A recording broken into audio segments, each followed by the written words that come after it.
Yes, it may seem a bit bold, but Welcome home, Cojourners. I'm glad you're here for another episode of the Homecoming Podcast.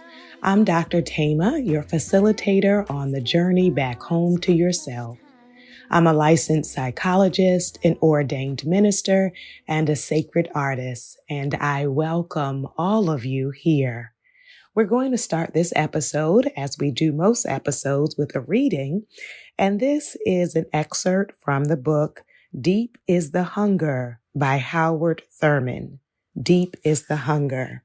And I am reading from section 17 on page 87. The most difficult thing about learning to ride a bicycle is to keep one's eyes away from the obstacles, such as stones or bits of wood that may be directly in one's path. The inclination almost always to fix one's attention on the object so as to be sure to guide around it. Alas, the error. The surest way to guarantee that one will run over the object is to keep one's eyes focused on it. There is a sound principle here. An idea held steadily on a point of focus in the mind tends to express itself in action.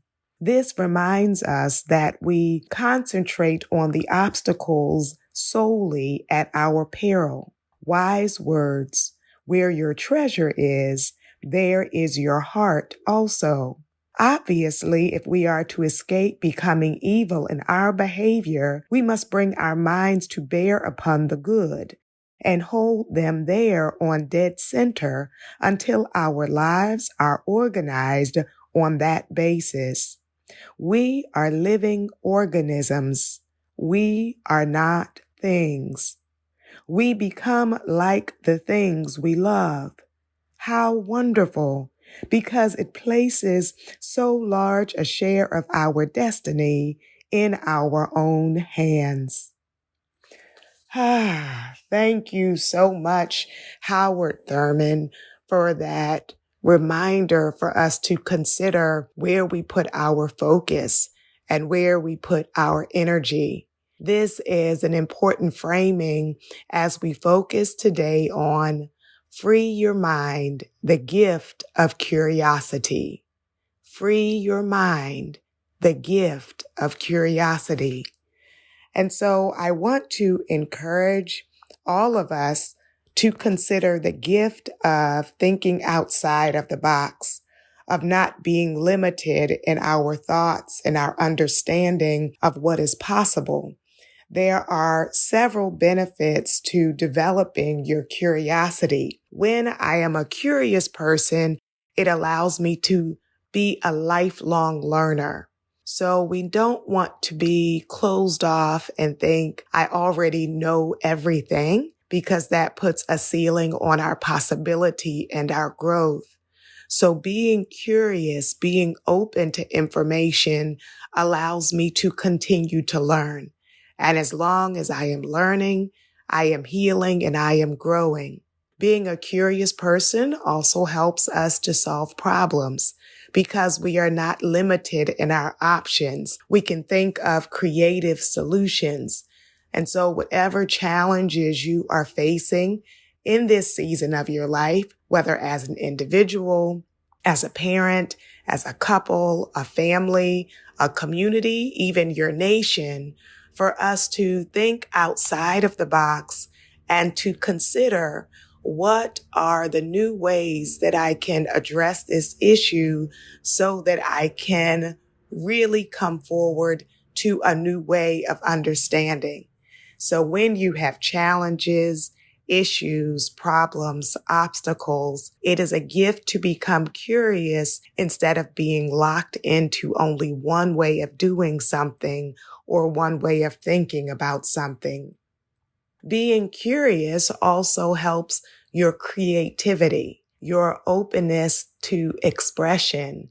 So if you are a writer, a painter, a choreographer, a musician, even a cook, or into fashion, to step outside of the norm, the standard, the ways you have always done things and creating something new. That is the gift that is birthed out of our curiosity. Curiosity also helps our brains to continue in their growth and in their capacity, because as I keep my mind sharp and keep my mind active, it increases the effectiveness and the functioning of my mind and of my brain health. I want you to know that not only does curiosity help your thinking, but it also can help your relationships. When we are a curious person, we often can have better communication and therefore better relationships, because we're not making assumptions about people and we actually genuinely care to know them and care to understand their thought process, their lives, their values, their way of being, and their way of showing up. So then you will have deeper connections and have a greater understanding, which lays the groundwork for greater appreciation of the other person. People who are curious are often better listeners and conversationalists because they're engaging and thoughtful about what is sharing. And how we hear and how we listen can foster greater connection. So I think all of us have had the experience of sharing something that's important to you and then discovering you're talking to someone who is not taking an interest in what you are sharing.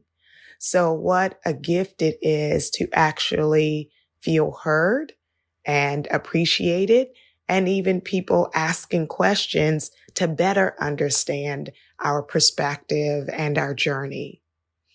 When I am curious and not working out of assumptions, it also allows me to be more empathetic, to have greater compassion for other people, because I have taken the time to know more about them and to understand their journey so that I can respond with care and with consideration.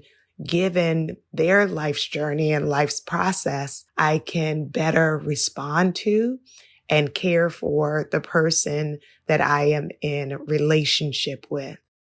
Having curiosity can also help your emotional health because it can give us a sense of resilience, the ability to bounce back. When I see a dead end or an obstacle, I do not automatically believe that I have to surrender or be resigned to the current reality, but I can start to imagine what could be next. Where, if this wall is here, how can I go up or around it? How can I transcend this moment or grow from this moment? And so when I see obstacles as opportunities for learning and for growing, it allows me to bounce back in the face of challenges.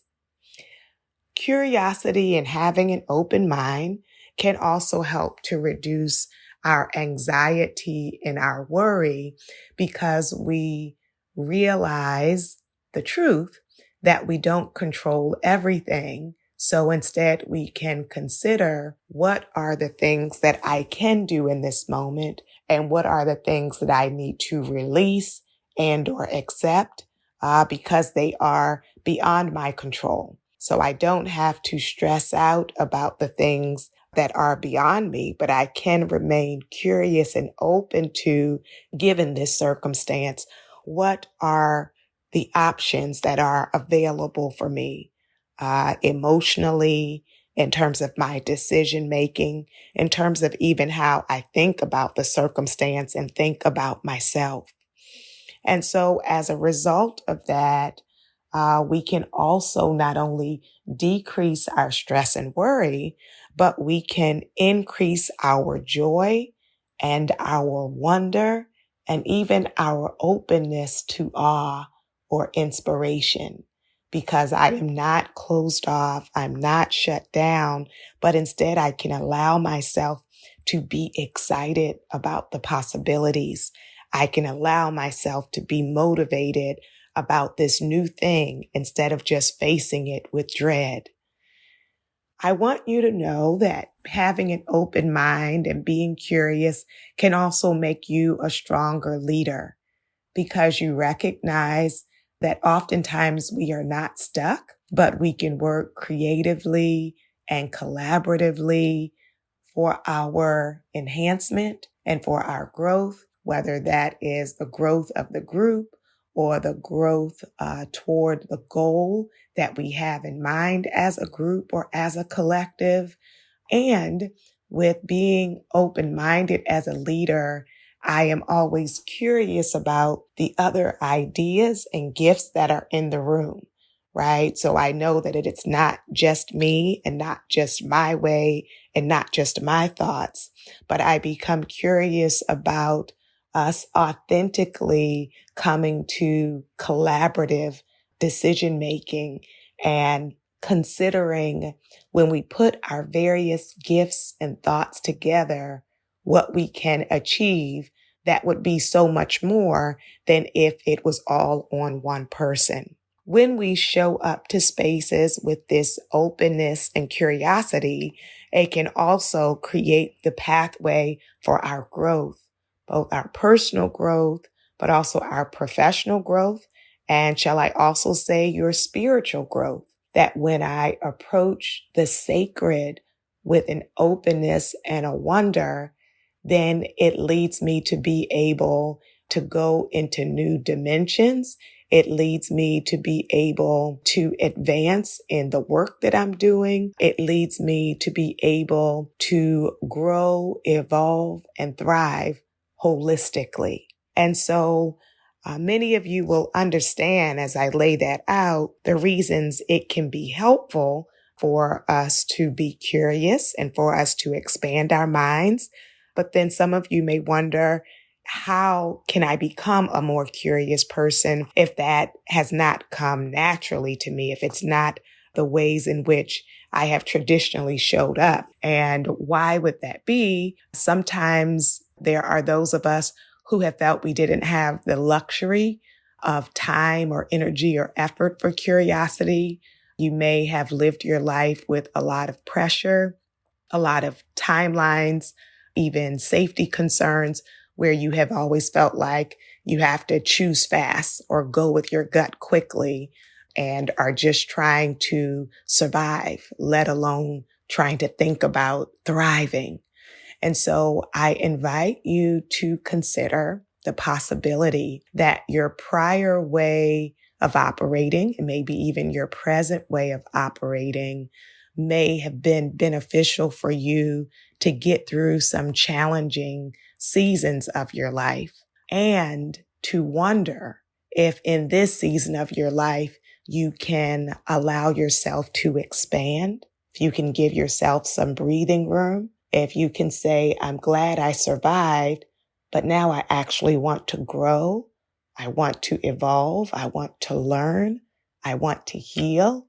And so I give myself permission to slow down and to think things through more with my heart, with my mind, with my spirit, to consider the possibilities and to know that I am worthy of an expanded life. And so what are some ways that you can become more curious? An obvious one is asking more questions, right? To not assume that we know, but to consider, why would this be? Or how can I do this? Or what are the other possibilities in this moment? So internally, I can begin to ponder and ask more questions. And also when I am engaging with people, I can ask more questions and consider what are the possibilities for this person or for this friendship or for this relationship or in this work setting. So to ask questions of myself and ask questions of others. And let me say, the tone and posture are important. So I'm not asking questions like I'm interrogating someone or like it's an interview, but it is still in conversation and with care. And it demonstrates not an attack of the person, but an openness to the person and a desire to better understand the person's perspective and to better understand yourself. In terms of your own self-reflection, that can be in meditation. It can also be in journaling. So there are some journals that have prompts that ask you questions, or you can have an open journal where you just write what comes to mind. Some people do that every morning or do that in the evening. You don't want it to be so strict that then you're doing it out of obligation, not out of curiosity. So you can see what pulls for your attention or what inspires you. It may help you to be more curious, to sit with music. And for some people, they prefer to sit with silence and to see what comes. It also is helpful to open yourself to new experiences.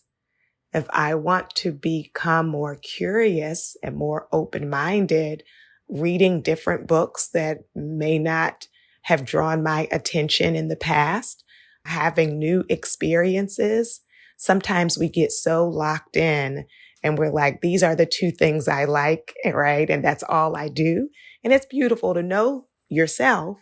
And it's also lovely to allow myself to have a new experience, because then I may discover some new things that I enjoy.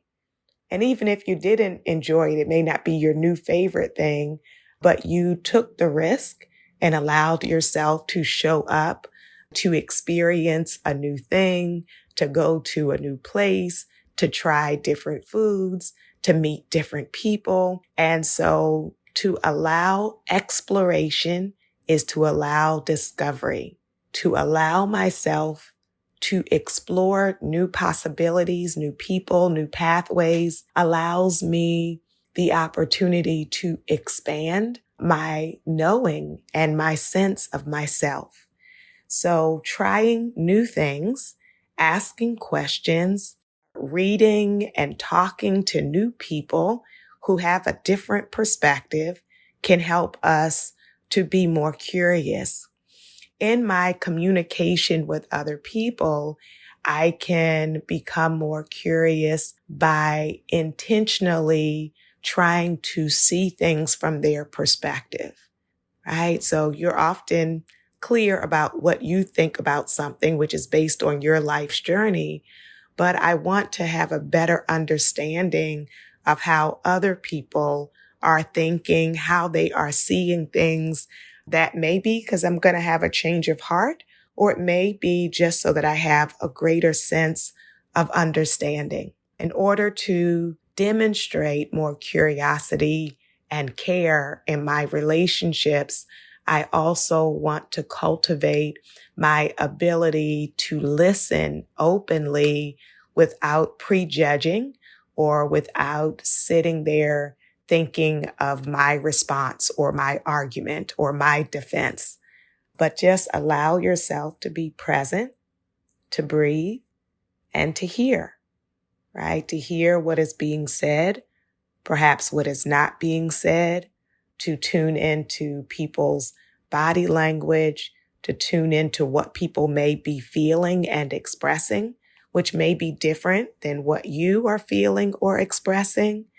And so when I dare to take the risk of stepping outside of myself and really being present to hear someone else, then it can enhance connection.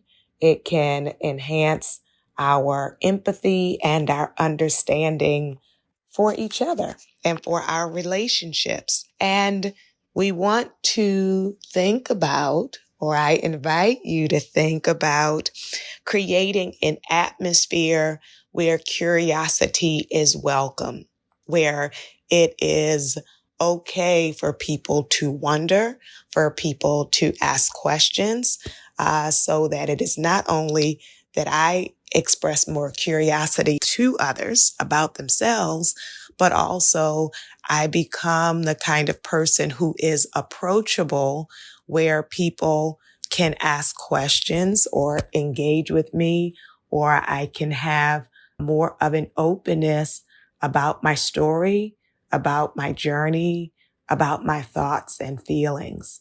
And so the curiosity and openness is mutual, it's reciprocal, and therefore we have created fertile ground for a relationship or friendship to grow because of the mutual caring curiosity for each other.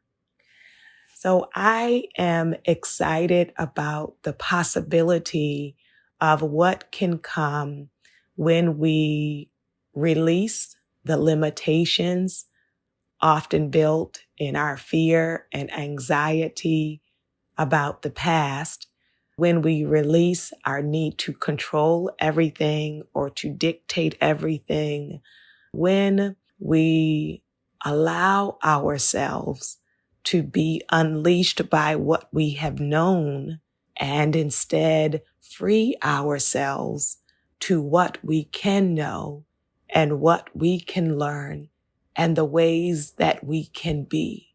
So isn't it a beautiful opportunity to consider that there are some ways of being that I want to remain in place, and that there are some ways of being that I am ready to release some patterns, habits, cycles, mindsets that I am ready to evolve from. I'm ready to learn a new way of being, a new way of thinking, a new way of doing, a new way of relating, perhaps even a new way of loving, a new way of living, a new way of leading, a new way of following, a new way of creating. And so when we consider that, the wording comes to me, the beautiful wisdom, old things have passed away. Behold, all things are becoming new. So if you are ready for the newness of life, get curious about the life that you are creating and co-creating with others. This is a beautiful, beautiful shift in our perspective, which will then shift our lives. I invite your soul to tell your heart, mind, body, and spirit, welcome home.